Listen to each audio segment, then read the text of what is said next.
All right, y'all. So I just finished reading. What's the name of the book?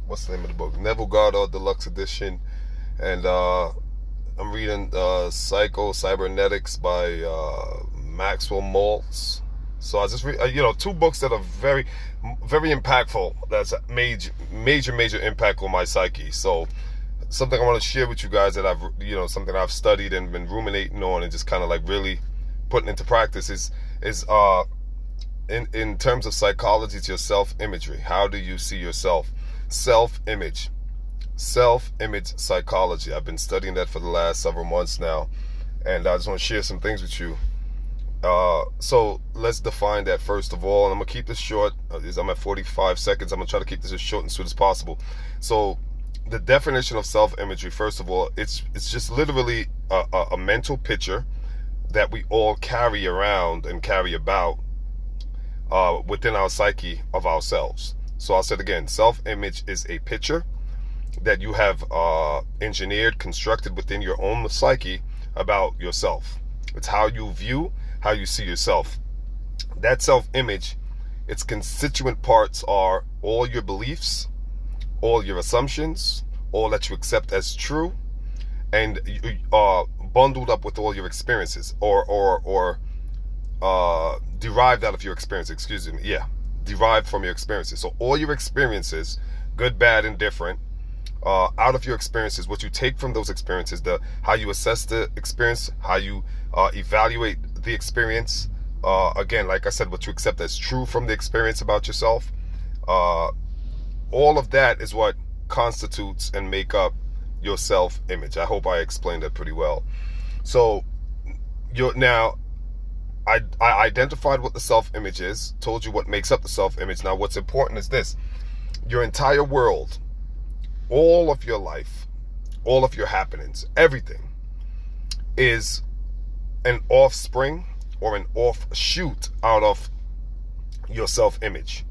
Your self-image is the launch pad or the springboard from which your entire life is being projected or catapulted. So what I mean by that is your self-image will dictate to you what to do and what not to do.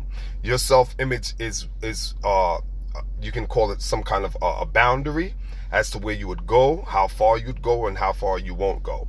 It will influence how far you advanced in life or how far you don't advance in life. All of that is going to be dictated by your self-image. I'll say that one more time because it's so powerful. Your self-image, how you view yourself, will determine how far you go in life. It will determine what you do and what you don't do, right? Because your self-image will, again, it's kind of like a restriction. It's like a fence, right?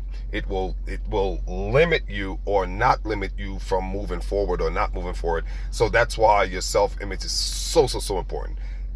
On it, everything rests. Everything rests. All right, so that's two things I just highlighted to you. The third thing I want to say is this. This is where theology comes into psychology. This is what before I go into theology, let me just say this. To have a true assessment, first of all, our self-image is nonsense.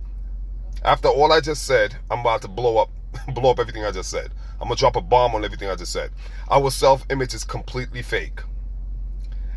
After all I just said in the last 2-3 minutes, now I'm gonna just drop a dynamite on it and blow it all up. Your self-image, our self-image is false. Our self-image is a false image of ourselves. It's a false picture. Why? Because I just told you, it's predicated and engineered by your experiences. All right. Your self-image, again, not to go back over it, but just to throw something else in there. Remember, it's a picture that you have formulated over the years based on experiences of who you are. Now, your self-image is therefore painted by your teachers, right? What your teachers told you in school, right? Some of it has been rejected, but because of our youthfulness, a lot of it has been accepted into the psyche and made its an impression, right? Upon the creative mechanism of the mind, which is the subconscious, which is the womb. It's the feminine aspect of the mind, right? So, and we know what a womb does, right? A woman's womb gives birth. So a lot of the stuff you've been told have been accepted and given birth to your image. And again, your self-image creates your whole world. determines how far you go in life. But your self-image is a false image because a lot of things the teachers told you weren't true necessarily. It's also fashioned by your haters, right? Some of the things your haters might have said about you, to you, in front of you, behind you, around you, might have slipped in there, and you accepted it and formulated a belief, an assumption. And now your self-image is being fabricated by that, or fashioned by that. So your self-image is also what TV tells you. A lot of us as children watched a lot of cartoons, a lot of TVs. There's a lot of subliminal messages in there, and that also formulated our self-image. So we got TV creating our self-image. We got radio, rap music creating our self-image. We have public school system creating our self-image. Then we have the most powerful and detrimental to our self-image is our own family, right? You know, if your family is a family that hasn't really achieved much in life or advanced much in life, their influence has created your self-image. So now you have your mother, your grandmother, your grandparents, your ancestor, and that all of that creates your self-image. So that image, it's not a real image. Now, how do you know? Why do I say it's not a real image? This is where theology comes in. I'm going to bring theology in, because to have a true, solid evidence of the self-image, you have to go to a higher source, because that self-image is, like I said, is flawed. That self-image has been stitched together, weaved together by everybody I just named in the aforementioned. Teachers, and the family members, haters, friends, associates, TV, etc., etc., society at large. So it can't be real, right? It's fabricated by it has too many stitchings that's not authentic. Society's not authentic at large. A lot of it is fake.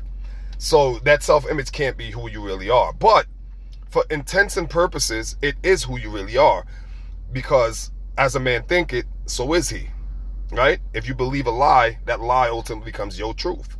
So for all intents and purposes, your self-image is you, but it's a false you. How? Because you have to, now here's where theology comes in. In Genesis, right, God says, let us make man in our image. Now, let's look at it from God's perspective. God said, I'm going to make man, me, in his image. Now, that can be translated, I'm going to make man in my self-image. Because remember, the image is the picture that you have in your mind of yourself. So God is saying, I'm going to make a person, a man, and I'm going to make him in my image. My there can be translated in my self-image. You see where I'm going? So God's self-image, he made you and I in his self-image. And I explained to you what self-image means. So in order to know your true self, you have to study what is God's self-image. And I just told you what self-image is. Use that same principle, the same definition, everything I just explained to you, and apply that to God. And now you got the question that comes to your mind now is, I have to learn God's characteristics, God's traits. What makes up God? What is his self-image? What picture does God have in his own mind of himself? That's how, when you figure that out, then you'll learn what your true self-image is, because you were made in his image. Therefore, you're a picture. You, all of us are pictures, because self-image means the picture we carry around in our minds of ourselves. And God said, I'm going to make you in my self-image. Therefore, I'm a picture that God carries around in his mind. So the question you got to ask yourself now is, how does God perceive himself? How does God see himself? What does God believe about himself? Because remember, your self-image is the things you accept, believe is true, and assume about yourself. So God's self-image, what does God believe about himself? What does he perceive himself to be? Does God ever walk around thinking with his head down? Does he ever walk around depressed? Does he believe I'm a loser? I'm a failure? You know, God's self-image has to be perfect. If we believe in the same God, God cannot be flawed. So if God made me in his image, in his own self-image, that means I can. I should never say I can't. I should always say I can. I must always say I can. Always say I can. I must always say I'm deserving. I must always say I am worthy.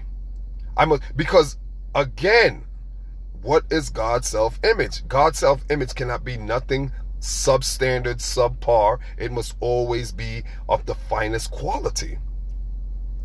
I'm at the 9 minute. I told you I was going to keep it short. I'm not going no over 10. So I got 9 minutes. All right, that's it. I'm done right there. Peace.